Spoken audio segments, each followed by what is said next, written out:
नमस्कार मित्रांनो, आजच्या आपल्या कथेचा विषय आहे ते आंब्याचे झाड.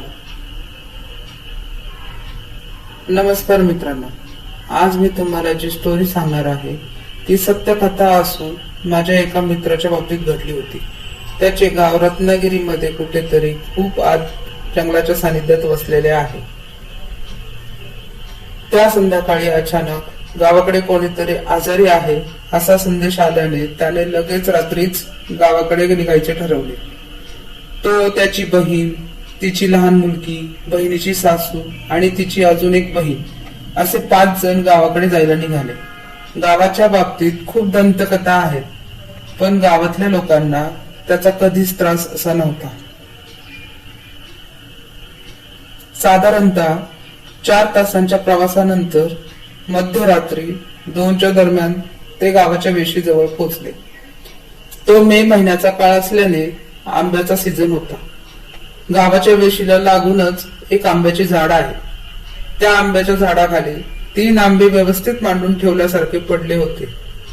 त्या आंब्यांकडे पाहून कोणालाही त्यांना घेण्याचा मोह आवरला नसता. त्याच्या बहिणीचे लक्ष त्या आंब्यांकडे गेले आणि तिने गाडी थांबवायला सांगितली. तिने सांगितले की ते आंबे मला हवेत. तिच्या सासूने तिला खूप समजावले की इतक्या रात्री अशा निर्जन ठिकाणी थांबणे चांगले नाही, पण तिने ते ऐकले नाही. शेवटी नाईलाजाने त्याने गाडी थांबवली. त्याची बहीण वेड लागल्यासारखी धावली आणि तिने ते आंबे घेतले आणि गाडीच्या मागे बोर्डवर ठेवले.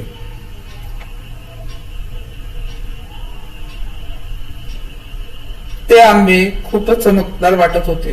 सर्वजण त्या आंब्यांचे कौतुक करत होते आणि तसे आंबे मिळाल्याबद्दल खुशी होत होते. मित्राची बहीण सारखी त्या आंब्यांबद्दलच बोलत होती आणि सर्वांना परत परत म्हणत होती की हे आंबे फक्त मी आणि माझी मुलगीच खाणार.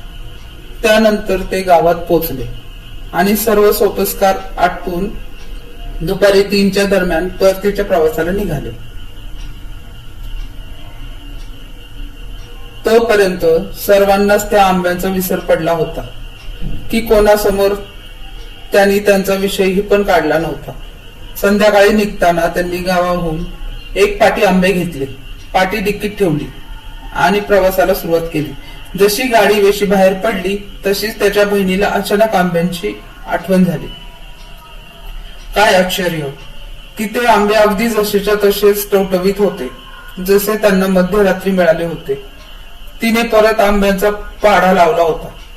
काही गावे ओलांडल्यानंतर त्यांची गाडी अचानक दुपारी 4 वाजेच्या दरम्यान बंद पडली.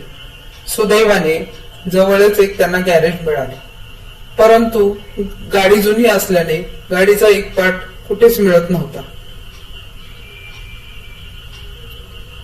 गॅरेजवाला पण कंटाळला होता. 2 तास झाले तरी गाडी ठीक होत नव्हती. म्हणून त्याने जवळच एक हॉटेलमध्ये जायचे ठरवले. माझ्या मित्राला कुठेतरी सतत असे वाटू लागले की नक्की त्या आंब्यांमुळेच काहीतरी घडत आहे, पण त्याच्या बहिणीचे आंबा पुराण काही संपत नव्हते.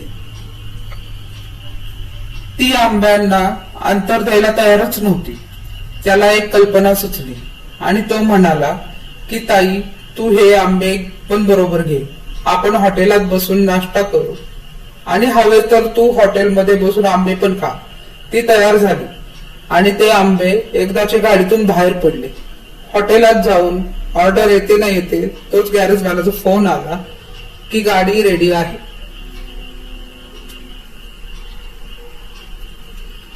त्या घटनेमुळे माझ्या मित्राचा आंब्यावरील संशय अजूनच वाढीस लागला होता. म्हणून त्याने त्या गडबडीत कोणाचे लक्ष नसताना गपचूप टेबलवर ठेवलेले ते आंबे उचलले आणि हॉटेल बाहेरील एका दगडी पारावर नेऊन ठेवले. नंतर आंब्याबद्दल सर्वच विसरले होते.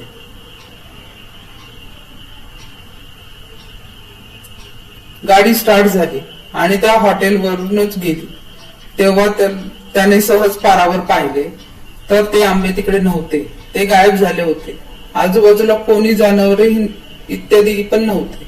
त्याला खूप आश्चर्य वाटले, पण त्याने कोणाकडे तो विषय काढला नाही. सर्वजण आंब्याबद्दल विसरले होते. त्यानंतर सर्वजण आपल्या घरी पोहोचले. परंतु माझ्या मित्राच्या मनातून तो विषय काही जातच नव्हता, म्हणून त्याने त्या प्रकाराचा छडा लावण्याचे ठरवले होते. त्यासाठी काही दिवसांनी तो परत काही निमित्त काढून गावी गेला. तिथे त्याने सहज त्या झाडाविषयी गावातील लोकांना विचारले असता ते म्हणाले की ते वेढलेले झाड आहे आणि गेले कित्येक वर्ष त्या झाडाला आंबेच आलेले नाहीत. त्याहूनही भयानक गोष्ट त्याला कळाली, ती अशी की ते झाड अगदीच वेशीला लागून असल्याने गावात कोणाची मयत झाले की तिरडी स्मशानात घेऊन जाताना क्षणभर झाडाखाली ठेवून त्या झाडाखालूनच जीव खडा उचलून प्रेत पुढे नेले जाते. जरी वाटायला इतका भयानक प्रसंग नसला तरी माझ्या मनात सारखा हाच विचार येत राहतो, जर त्याच्या बहिणीने आणि तिच्या मुलीने हे आंबे खाल्ले असते तर काय झाले असते.